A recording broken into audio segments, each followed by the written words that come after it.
Monetary policy में ब्याज दर स्थिर रहने की संभावना है। मॉनेटरी पॉलिसी में रेपो और रिवर्स रेपो के ना चेंज होने की संभावना।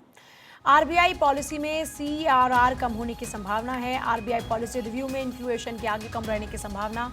आरबीआई पॉलिसी रिव्यू में जीडीपी ग्रोथ 6.5 से ऊपर की बात होने की संभावना। जर्मनी की जीडीपी नेगेटिव में जाने की संभावना है। रशिया की फॉरेक्स रिजर्व कम होने की संभावना है। अर्जेंटीना की इन्फ्लेशन बढ़ने की संभावना है। कनाडा की करेंसी कम होने की संभावना है। ओपेक द्वारा कच्चे तेल की प्रोडक्शन कम होने की संभावना है।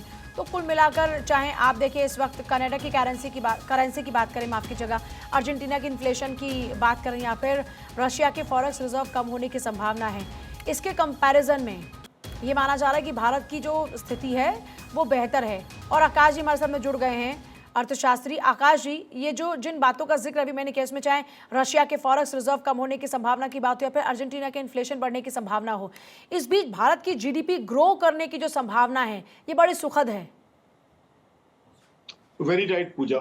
You are very right.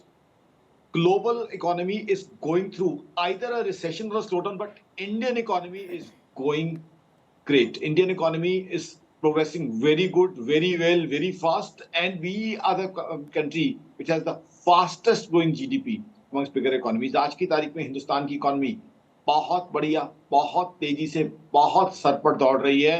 और आपने बिल्कुल सही कहा पूजा, दुनिया की इकोनॉमी, ग्लोबल इकोनॉमी की बात करें, या तो कहीं स्लो डाउन है या रिसेशन। आज देखिए, एक तरफ रशिया यूक्रेन वॉर है, इजराइल हमास इशू है, हुती इशू है, उसके बावजूद मैं कहूंगा प्रधानमंत्री मोदी साहब का ये कुशल नेतृत्व है, उनकी टीम की एबिलिटी है कि हिंदुस्तान की इकोनॉमी सर पर दौड़ रही है और दुनिया की फास्टेस्ट ग्रोइंग इकोनॉमी है। आज भी सारे हालात के बावजूद इन्फ्लेशन अंडर कंट्रोल है, 5.69% इन्फ्लेशन है।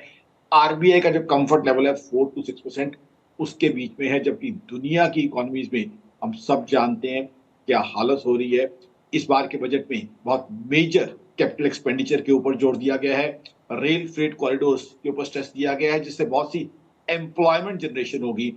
आज की तारीख में मौजूदा सरकार एम्प्लॉयमेंट जनरेशन के ऊपर पूरी तरह फोकस है, इंफ्रास्ट्रक्चर के ऊपर पूरी तरह फोकस है, और वही हिंदुस्तान की जीत है, वही हिंदुस्तान की तरक्की।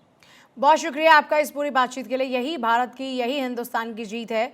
और लगातार आकाश जी का अपना आकलन रहता है, जो कि उनकी प्रोडिक्शंस है वो परफेक्ट भी बैठती हैं, सटीक बैठती हैं। बहुत शुक्रिया आपका।